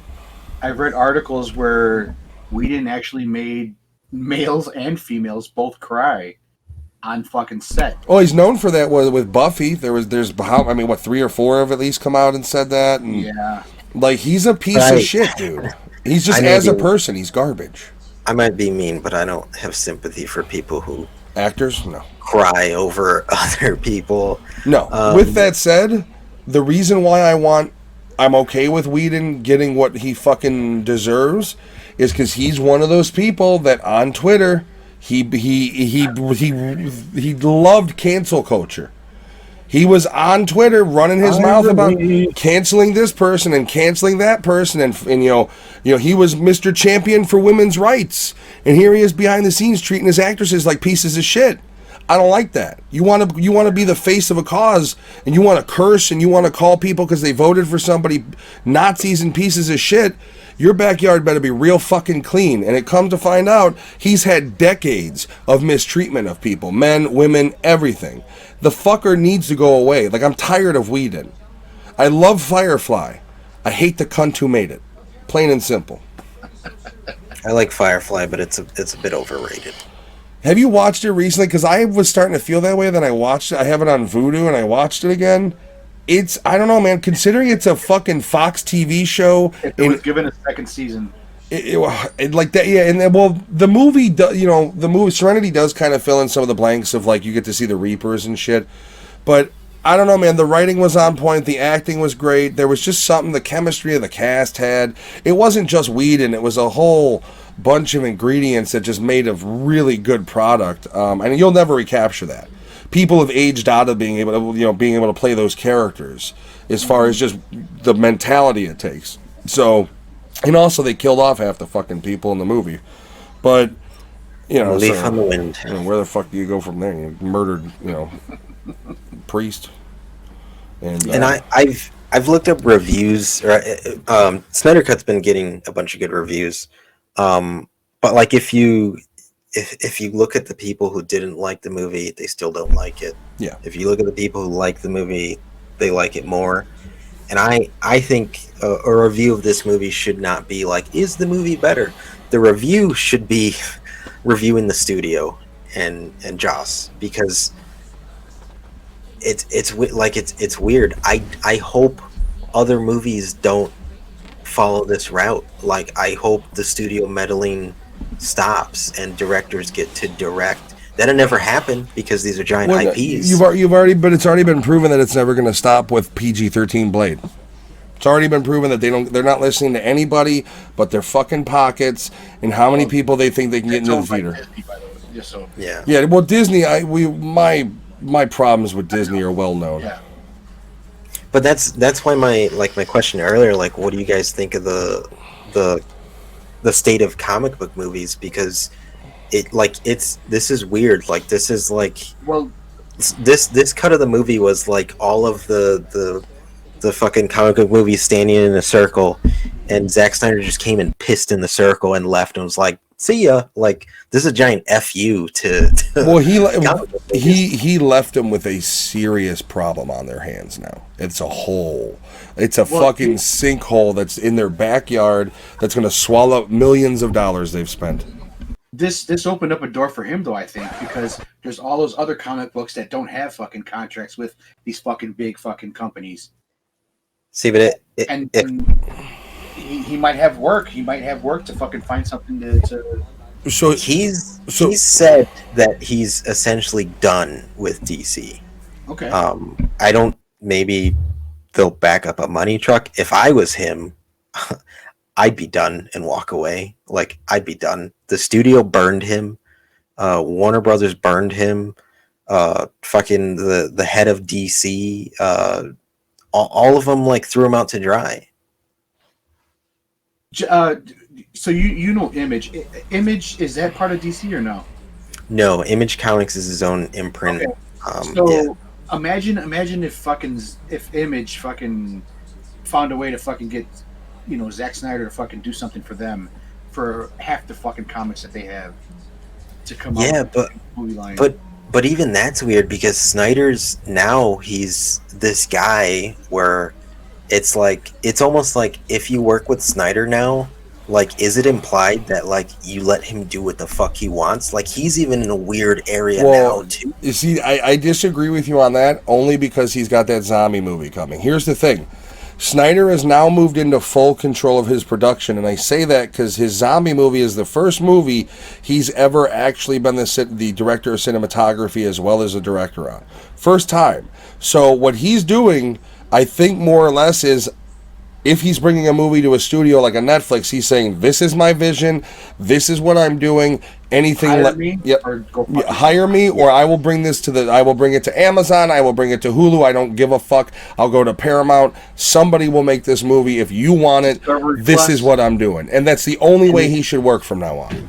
And that's along the lines of what I'm saying, like, whether a studio wants it or not, Snyder has essentially like put his name a lot higher, whether he knows it or not. Well, here's the thing, though, and what people don't understand is, and I'm going to bring this... Snyder, he's in his 50s. Yeah. So I bring this up. Keanu Reeves is in this comic book from Boom called Berserker. Yeah. He recently purchased the rights and is putting his money and his star power behind it, and all of a sudden this independent comic is becoming a film. It's not only getting a film, but it's getting animated follow-ups as well. So this is showing you that with the right push, even indie comics that come out of nowhere can be made. This is showing you that high-profile artists and actors can take the market back and say, you know what? I want to be this role. I can invest in this independent comic type thing. Look at what Seth Rogen did with Preacher. It's that sort of thing where you're having more of these kind of IPs being allowed to be touched by such bigger of a base, directorially, writing. You literally have an actor here who had a comic book basically written about him, acquired the rights, and is using his star power to get it made. That should scare Marvel. That should, and I still go back to this, movies like The Invisible Man should scare Marvel. A $10 million movie that makes $200 million should scare a studio that puts $400 million into a movie minimum. So there is one, because I like to think like kind of the opposite from my perspective, and there, like, Snyder is a good dude. Like, he looks happy in fucking interviews post this movie. So we know his story. He's a good guy. But this cut started off as like the fans wanting it, and in my head I'm like, something like this is a little dangerous, because toxic fandoms demanding what they want in things can be a little scary. I would agree with you if the studios were listening to the fans at all. Because here's the thing, like, does this change that? Like, it's so weird now. But we like, talk about the studios having too much control. Movies like this need to happen to break that. See, that's the problem. Is like, in one end we're like, oh, the studios have too much control, but in the other end, nobody's willing to say, well, no, fuck you, we're not going to do that, and go against them, and which is what this is. If this is a fan-driven project, then kudos to the fans, because they have not only got a product that should have been released, but they opened up the eyes of a lot of people to how fucking nasty what the behind the scenes are. So this movie, you're right, is dangerous, but it's dangerous in the way it's dangerous for the old school thought of these films. I don't necessarily think it's dangerous for the future of filmmaking. I think this right now gives the fans such an insight where, I'm sorry, but more and more movies are being made by Kickstarters and shit like that. And if the studios aren't listening to the fans, why should the loyalty remain? Why should they, you have the fanboys who are, I'll watch any Marvel product. Well, good for you. But as a film goer who values my time and money, I'm not going to buy into bullshit. I'm not going to go rush to go see the next Marvel movie because it's so formulaic. I'm not going to buy into the hype. And if you fuck over a director of mine, and if I have the power along with others to say, no, what you did was fucked, give me what I want, and then they do it, as a consumer, I'm not saying they, and I know where you're going with it, where it's like, the fans demand this, so we have to do this. Like, I get that. But there's got to be a balance, because we're so far left on, like, not listening to what the fans want, that there's got to be an in-between. Well, there's also that thing where Anthony and I know about the convention goers, the ones that are like standing in line to get the fucking autographs and shit. Those guys are the fucking most annoying. I'm sorry if anybody is a fan goer to C2E2 and Comic-Con. Yeah, if you're offended, go fuck yourself.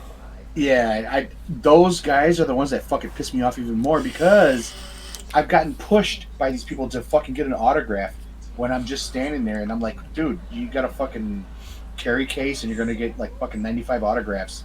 I only want one autograph. Let me get the fuck out of my way. What people let me go. Here, what people don't understand is that with human nature, you're always gonna people think that the nerds and shit like that go to these, that are outsiders in the real world, as a lot of them claim to be, they're assholes at these conventions, because it's not about about what you actually do in your life, it's how you feel. So like, outside world, they feel like they're lesser than everybody, because a lot of them are. Let's be fucking real. And then they get in there and they're dressed up in their costume and they're in their element, and then now you're lesser than them because you're not dressed up as of fucking Right. characters. So like, And as much as I'm buying one magazine to get an autograph, and they got like 95 for them to autograph, and I'm like, and that's where my whole thing of like my philosophy in life is fuck you, because it's like no matter where you go, these people are probably the champions of anti-bullying if they get in there and they got no fucking problem pushing around kids who are trying to get autographs too. So fuck them all, in my opinion. Like, listen, if you hire a director and you listen to his vision and you agree to it, let him follow through. If you're not going to do that, don't do the fucking project. Same thing with Edgar Wright and Ant-Man. You got him to start the vision, let him follow through. If you're not, you're going to lose people like that. It's as simple as that. I've heard more positive about this Snyder Cut than I've heard more negative. Just saying. Yeah, every publication is like the version we should have got, basically. And for me, like I almost can't.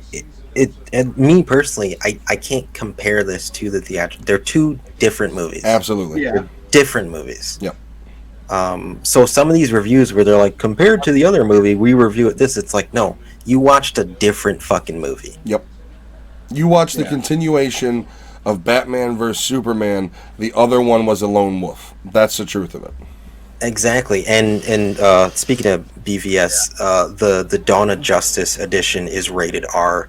And I think if you're going to watch this movie, you need to make the time, like if you're watching Lord of the Rings, the extended cuts, and sit down and watch Batman vs. Superman, Dawn of Justice, that literally leads into Snyder's Cut, and just watch them both. The end of Dawn of Justice is the beginning of Snyder's Cut. Yep. Another thing I like about Snyder Cut is it wasn't fucking PG-13. Yep. That's what we fucking been wanting from all these superhero movies, was something fucking to be like R-rated or not.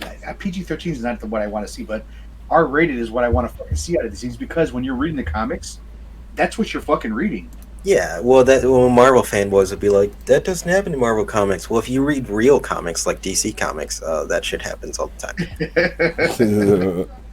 Exactly. We just lost 2 of our listeners. Oh, fuck them. Was one of them your brother? No, but I like, speaking of like Deadpool and all that, like I think comic book movies are a bit stale. I think they need to not lean more into violence, but lean more into like these are adults that are superheroes. They're adults. Yeah. So give us more adult content. It doesn't have to be like this where Wonder Woman is murdering people in front of kids, which I think is fucking awesome. It was a badass scene, let's be real. Yeah. But like that's why I like DC Comics, because it's depressing, the job that these fake people do. They see people die, like, and another thing is, I don't think that DC needs to be like the MCU.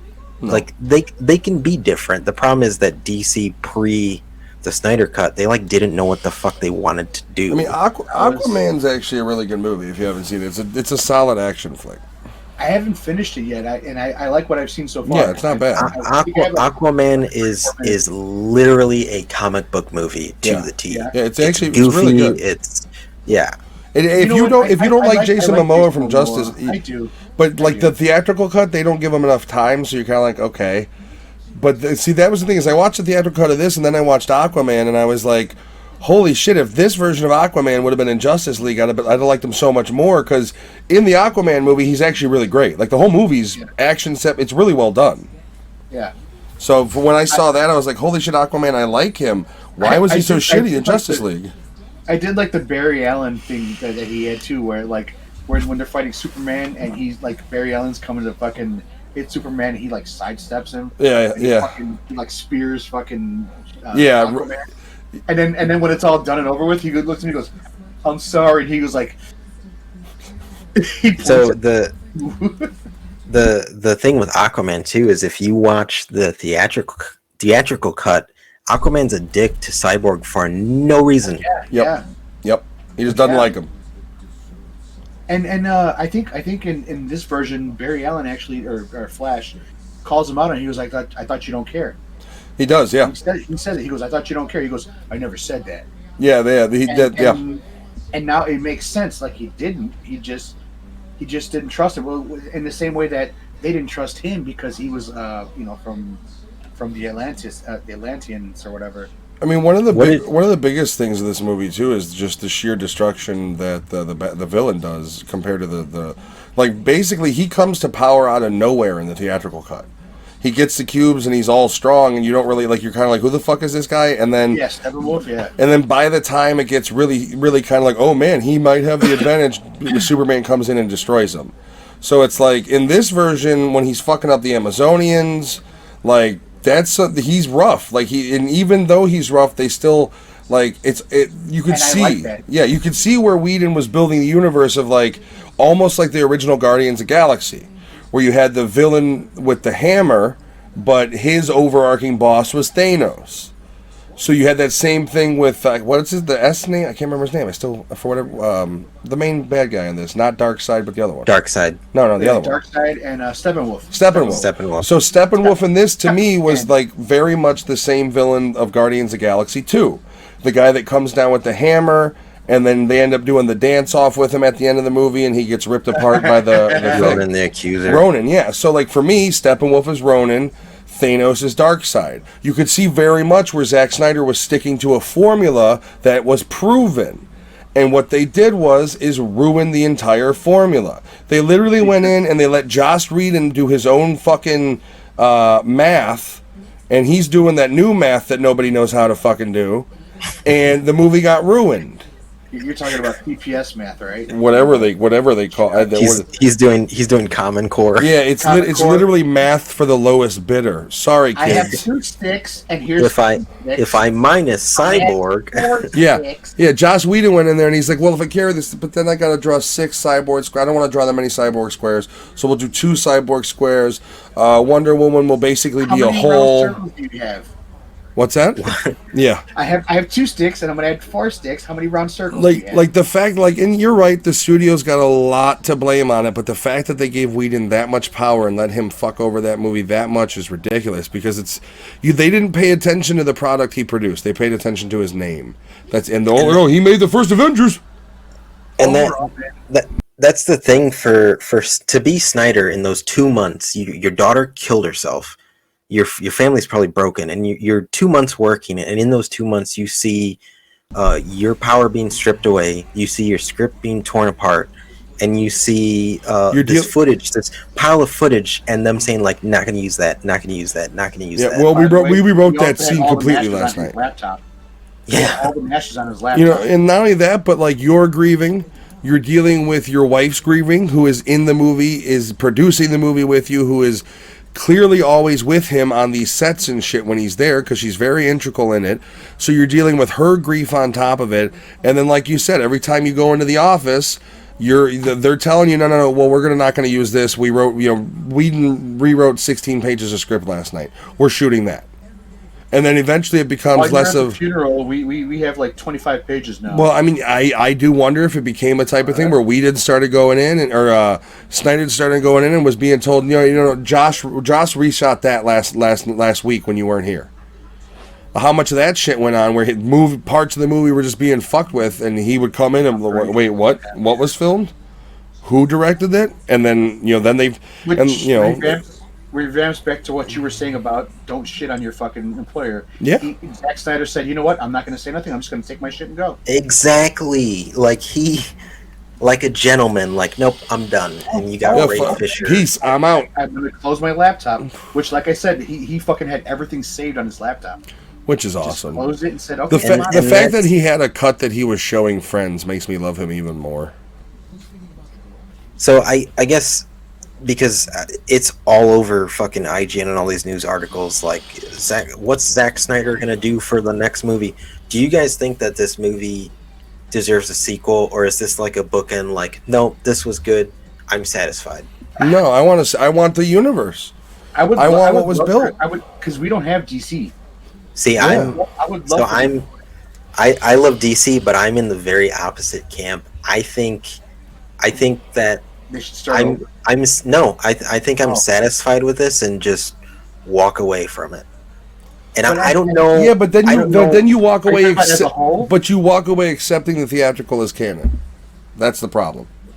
No, I think like I'm satisfied with this cut, and maybe it's because I'm so burnt out for Marvel. I'm so burnt. Marvel's leaked. The MCU has leaked its way into everything. Yeah. Everything wants to be a universe. Everything Yep. wants to be 7 films. Yep. And that's why I look at this film and I'm like, man, there's a lot of cool directions it can go in, but I'm fine. See, here's the thing: is I part of it is I'm a big Snyder fan, so I'm gonna want more movies from him anyways. Part of it, I'm a huge man. I want a Man of Steel 2. At the minimum, like, even if you don't, but you can't do a Man of Steel 2 without it being a sequel to this movie, and that's the problem. Is like, if you don't want Snyder to continue this, then the only thing you have left is Justice League the theatrical as canon, which doesn't set up anything. So from no matter what they do, the DC universe is fractured.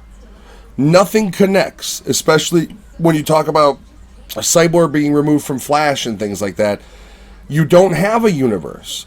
You have superheroes who have individual movies that loosely connect without this. And to me that's the biggest problem, is you'll never compete with Marvel ever by doing it this way. All those other superhero movies are actually just prequels up until what happened here in Justice League. Exactly. So but they already have number 2. But they have number 2 Aquaman planned. They've got the Flash movie that they're going into production for. So if they've got these movies, they have to connect to something. The Flash will probably be an origin, but it can't be just an origin.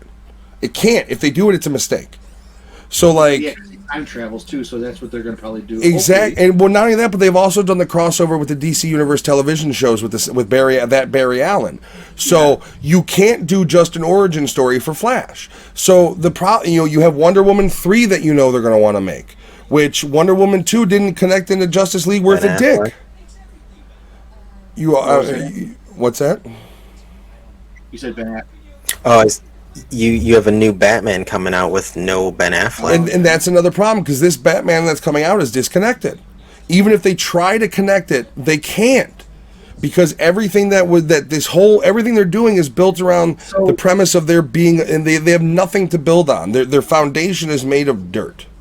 Is Pattinson going to be a spin-off from another universe, or what? Is what? So DC has a line like Marvel Knights, which is the graphic, the more violent side of Marvel Knights. DC has 2 other imprints. They have Elseworlds, which is literally their own one-offs for each thing, so DC could go in that direction.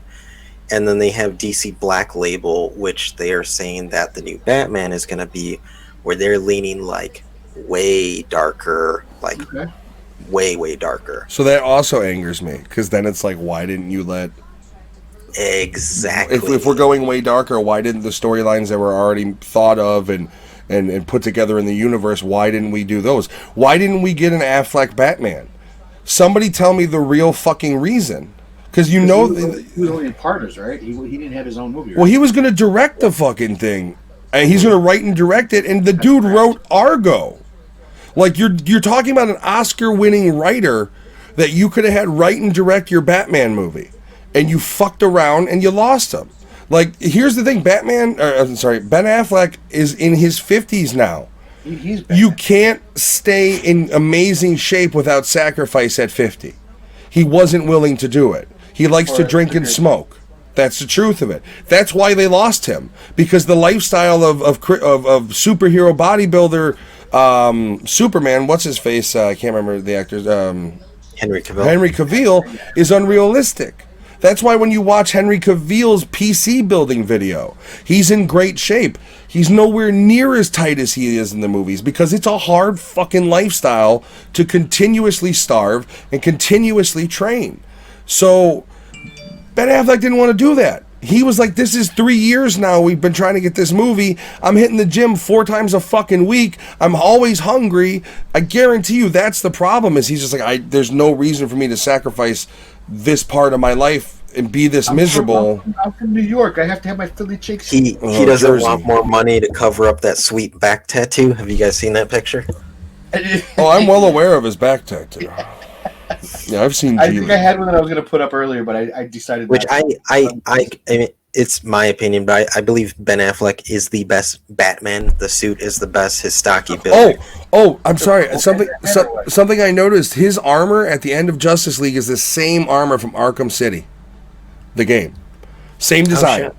I was like, dude, I actually had a bunch. Well, of, so it's I had a it's bunch of funny you notes I didn't even that say anything about. because Zack Snyder's the story he's leaning on or the story he would have It was leaned Dark on Tomorrow, wasn't towards it? Justice League.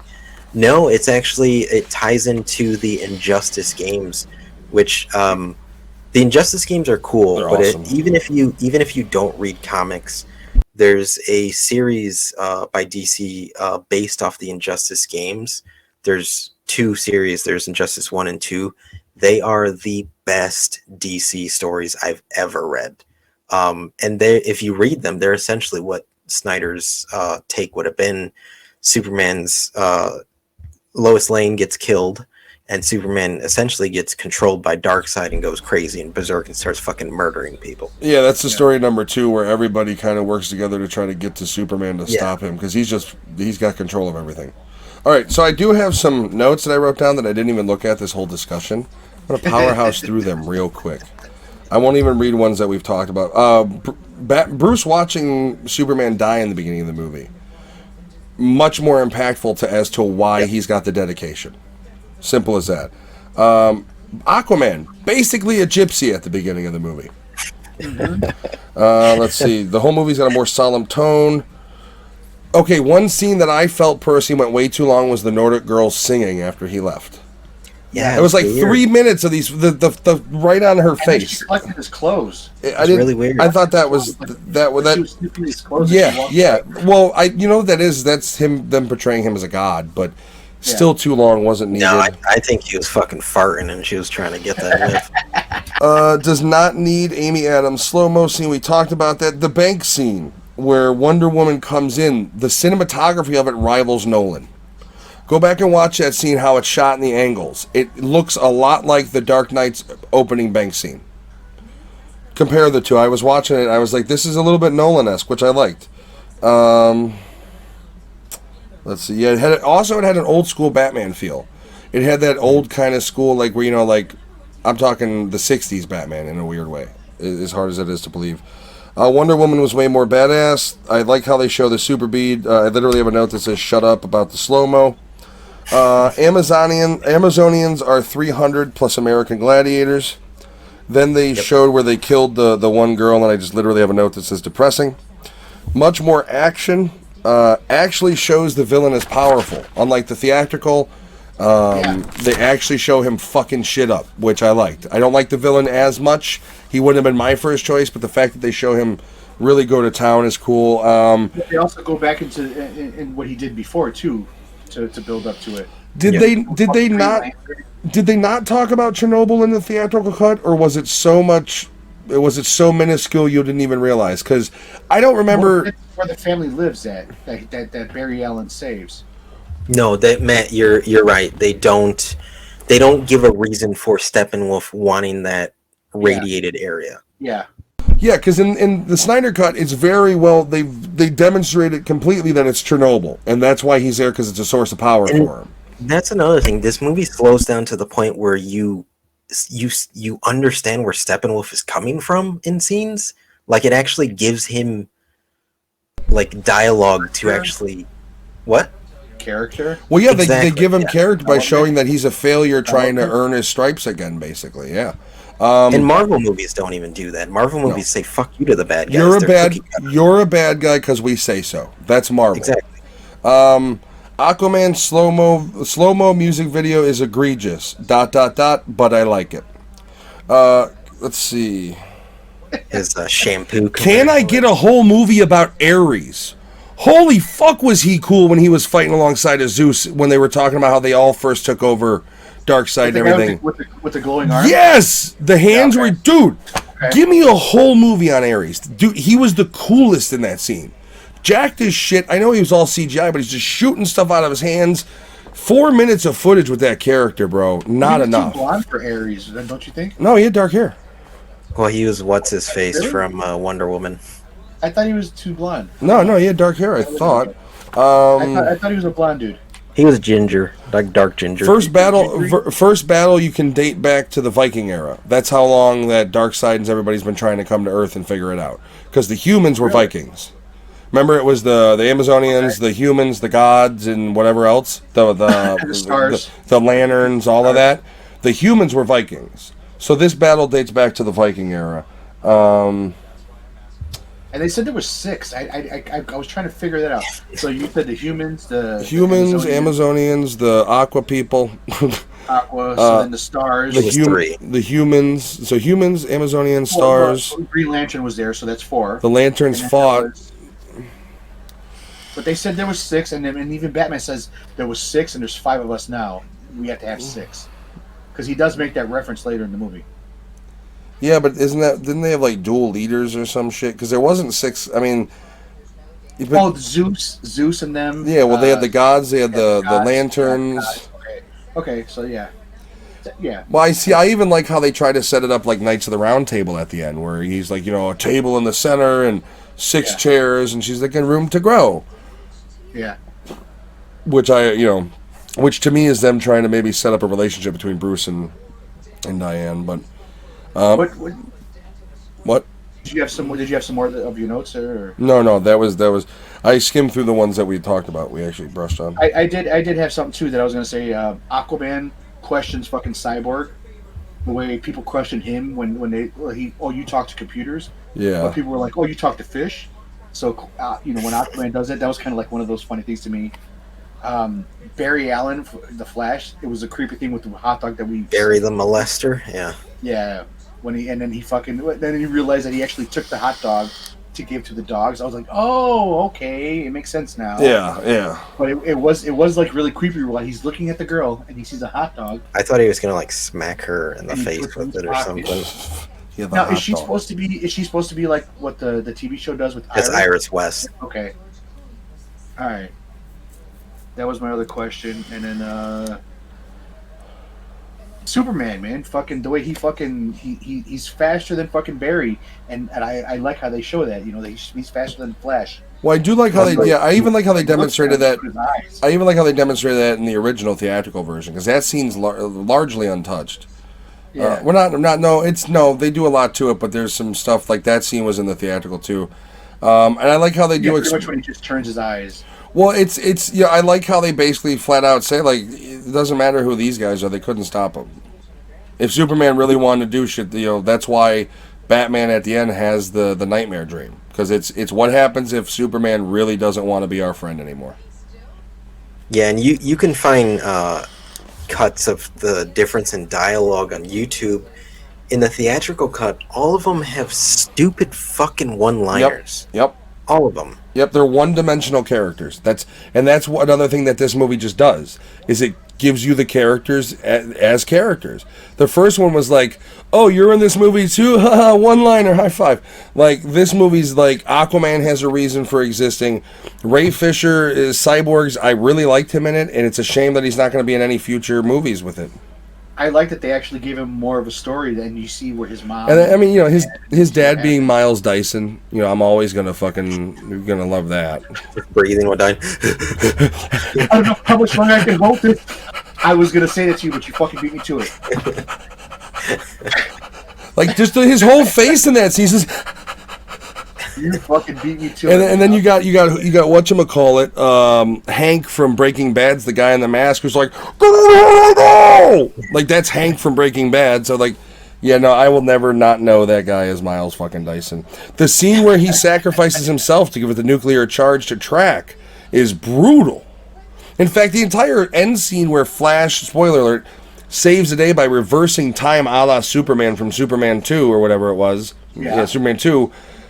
The fact that as he's reversing time, you're watching the molecular structure of all the heroes, blood and guts and everything reform was such a cool thing.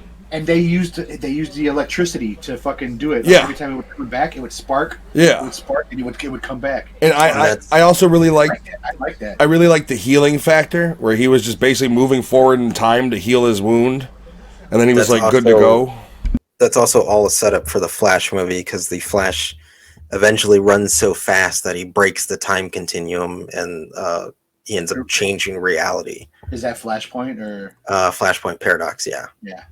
Yeah, I'm looking forward to the Flash movie, guys. I think we should give this a review, though, a rating. Yeah, we should. So I think you Justice League. It's kind of weird that you're going to watch this movie, but you should watch them both. Again, I think if you're going to watch them both, I think you cannot compare them. They're two different movies with the same exact people and similar scenes, but they are not the same. If you watch them, look at them like what they presented and what they should have presented. Exactly. And if you don't like superhero movies, and for some fucking reason you've made it this long in the review, I think you should watch both these movies as, like, this is a moment in cinema history where a studio was like, no, and a director was like, yes, and you got to see both of those versions. And not only that, but the fans' voices were heard because the fans pushed for this. Exactly. This is probably the first time, and it probably for a while, that something like this is going to happen in the movie industry. And, like, I don't know where we go from here. But if I can rate this as as what happens when you let someone do their fucking job, I'd give this 100 out of 5 stars. But as a movie, not compared to the Justice League, this is a 5 out of 5 for me. I don't think I'd go that high, but it is a 4.5 out of 5.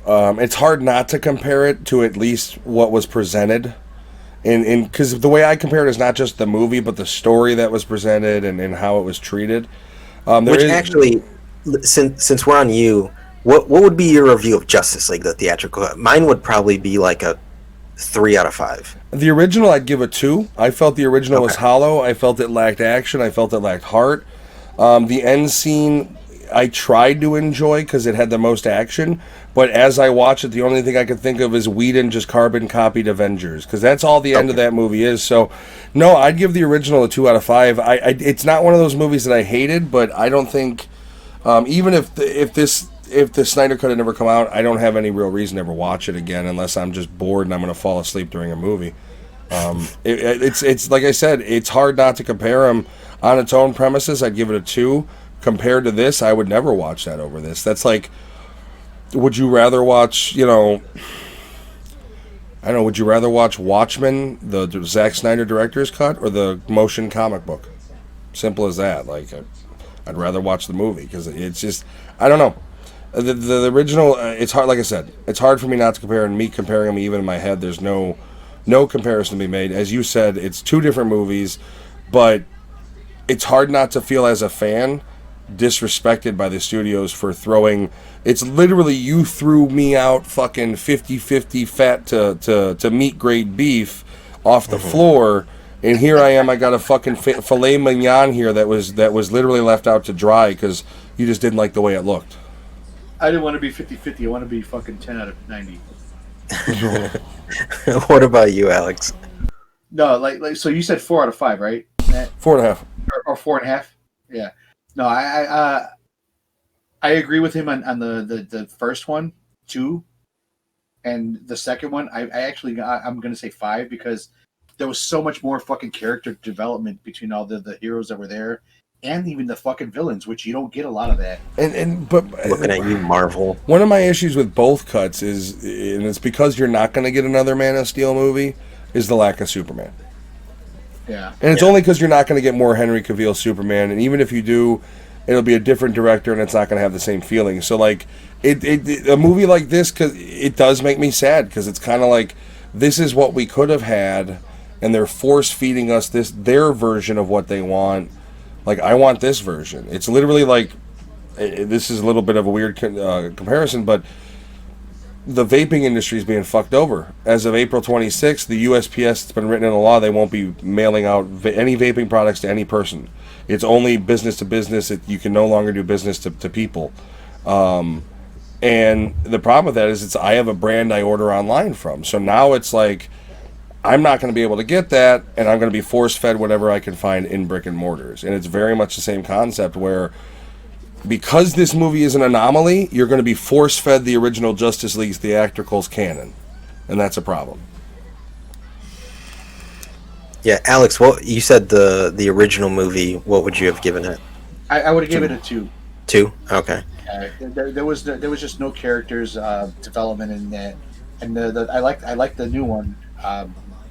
There was just so much more fucking Cyborg. There was so much more Flash. Action too, a lot of action in the Snyder and Cut. the action was fucking great. Yeah. Steppenwolf made sense. He was actually pretty powerful. They demonstrated him as being powerful.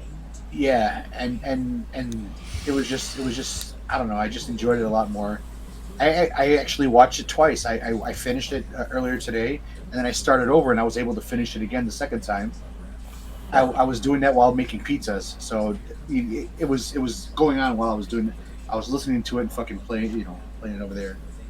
So, Yeah, and they also, I mean, if you're watching this now and you haven't watched it, they also released a black and white version. Had I known that, I would have watched that one just to fucking see the difference. I think I'll skim through the scenes I really liked in the black and white just to see how it looks.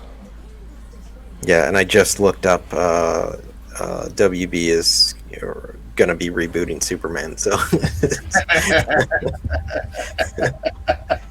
with possibly Michael B. Jordan as Superman. Is that a fucking joke? Michael B. Jordan? Are you fucking kidding me? That's Apollo, right? That's why, yeah. That's why I say, Zack Snyder, you're an awesome dude. Walk away from DC. You did your job. You came back. You got closure. Stick to studios and appreciate what you're doing. Fuck mainstream. Let's talk to fucking Zack Snyder and see if he'll do an interview with all of us. Michael B. Jordan. Fuck him. All right, guys. We're wrapping this up. Everybody have a great day, night, whenever you're watching this or listening to this. We will see you guys next week. What are we doing next week? Gojira. Oh, Godzilla. Yeah. Godzilla. Yeah. And the kaijus. Dude, we don't need that kind of racism. Oh, I was talking about Starry. All right, everybody. Say bye. Bye. See you next week. What are you, a 4-year-old? Bye. All right, guys. Bye-bye. Love you. Hold on, let me say, love you. Oh, you gotta take my shit. You gotta. I was just fuck with you.